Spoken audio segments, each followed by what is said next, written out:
प्रभु के नाम की स्तुति हो, धन्यवाद हो। आइए हम प्रभु के वचन से कुछ बातें जानेंगे। हम पढ़ते हैं मत्ती 11 अध्याय उसकी 28वीं आयत। हे सब परिश्रम करने वालों और बोझ से दबे हुए लोगों, मेरे पास आओ, मैं तुम्हें विश्राम दूंगा।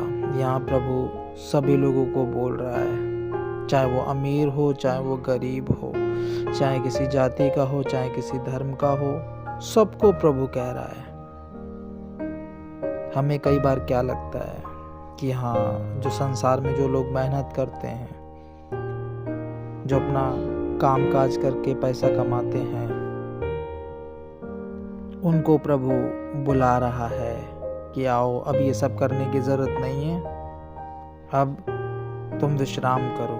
ऐसा नहीं है। इस विषय में ये वचन, प्रभु का वचन इस विषय में नहीं कह रहा है। आइए हम कुछ और प्रभु के वचन में से बातें देखेंगे और समझेंगे कि प्रभु ये किस विषय में बोल रहा है।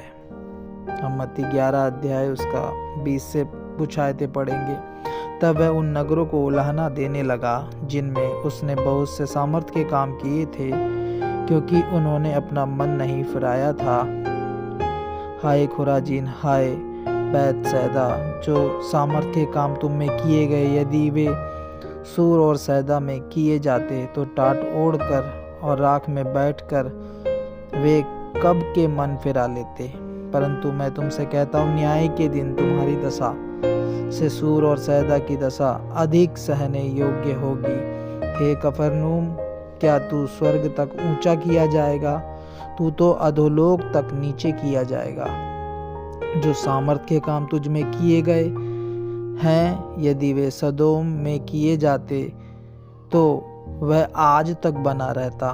पर मैं तुमसे कहता हूँ, न्याय के दिन तेरी दशा से सदोम की दशा अधिक सहने योग्य होगी।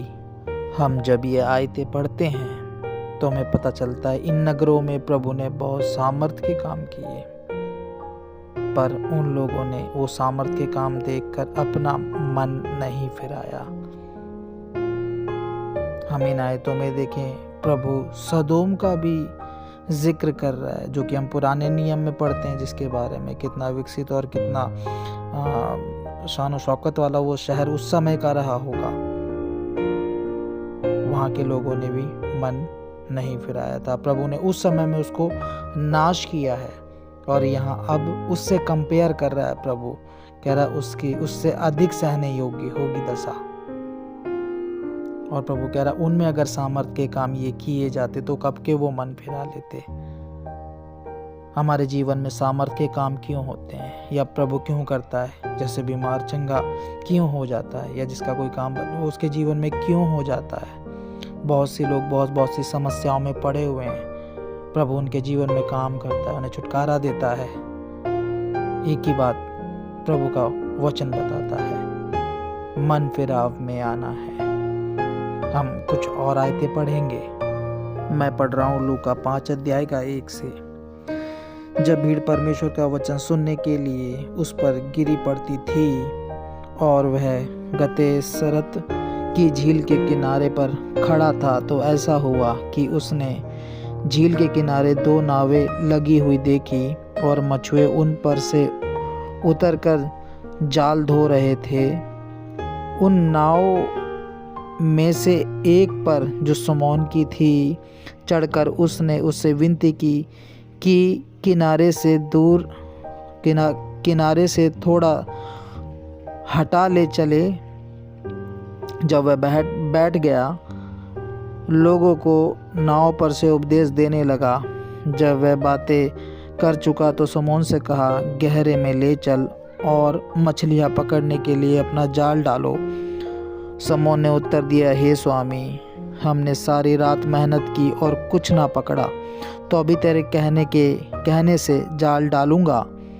जब उन्होंने ऐसा किया तो बहुत मछलियाँ घेर लाए और उनके जाल फटने लगे। इस पर उन्होंने अपने साथियों को, जो दूसरी नाव पर थे, संकेत किया कि आकर हमारी सहायता करो, और उन्होंने आकर दोनों नावें यहाँ तक भर ली कि वे डूबने लगी। यह देखकर समौन पतरस यीशु के पांव पर गिरा और कहा, हे प्रभु मेरे पास से जा, क्योंकि मैं पापी मनुष्य हूँ। यहाँ पर हम देखते हैं कैसे प्रभु ने पतरस के जीवन में काम किया है। उससे बोला है कि तू नाव को बीच में लेकर चल और अपना मछली डालने के लिए, मछली पकड़ने के लिए अपना जाल डाल।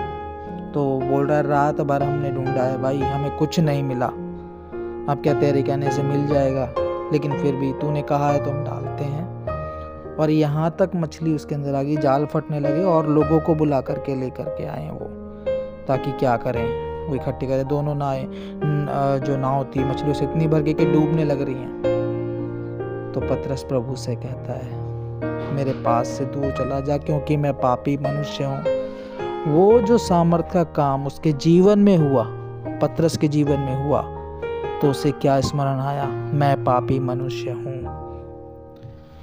अभी जो हम पीछे जो आयतें पढ़ी थी, हे सब परिश्रम करने वाले लोगों और बोझ से दबे हुए लोगों, मेरे पास आओ, मैं तुम्हें विश्राम दूंगा। प्रभु ऐसे ही लोगों को विश्राम देने के लिए कह रहा है। वो लोग मन फिराव में आते हैं, चाहे वो अमीर हो, चाहे वो गरीब हो, चाहे किसी भी अवस्था का हो, उनसे प्रभु कहता है, सब परिश्रम करने वालों, बोझ से दबे हुए लोगों, मेरे पास आओ और मैं तुम्हें विश्राम दूंगा। जो पाप के बोझ के तले दबा हुआ है, उसी के लिए मेहनत कर रहा है, अगर वो मन फिराव में आता है, और प्रभु का वचन हमें इसके बारे में बताता भी है। हम ये रोमी 6:23 में पढ़ते हैं, क्योंकि पाप की मजदूरी तो मृत्यु है, परंतु परमेश्वर का वरदान प्रभु यीशु मसीह में अनंत जीवन है। इसलिए यहाँ उन लोगों को बोला जा रहा है जो पाप से मन फिराते हैं, यानी कि हमारा प्रभु पाप का बोझ उतारने के लिए आया।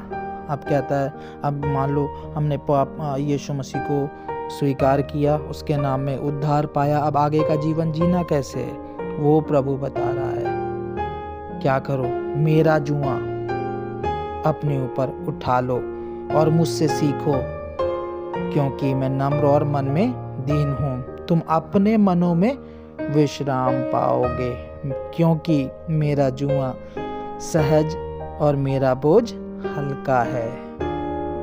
हमें मसीही जीवन में जो लोग उद्धार पाकर प्रभु में आते हैं, प्रभु से हमें सीखना है कि प्रभु जो हमें प्रभु का वचन बताता है उसके अनुसार हमें चलना है। हमें पूरे मसीह के डील डॉल तक बढ़ना है।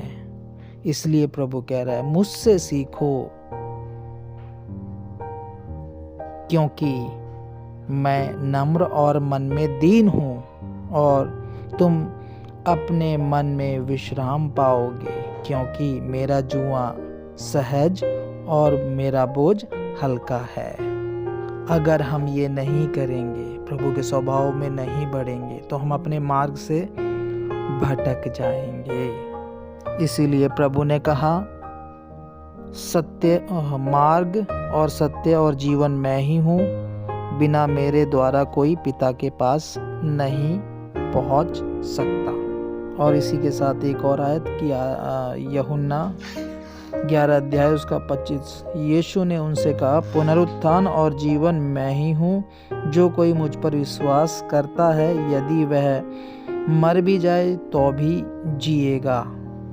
प्रभु हमारी मरी हुई अवस्था से हमें जिलाने आया, हमें उद्धार देने आया, हमारे जीवन में आशा देने आया। कौन सा? जी उठने का आशा।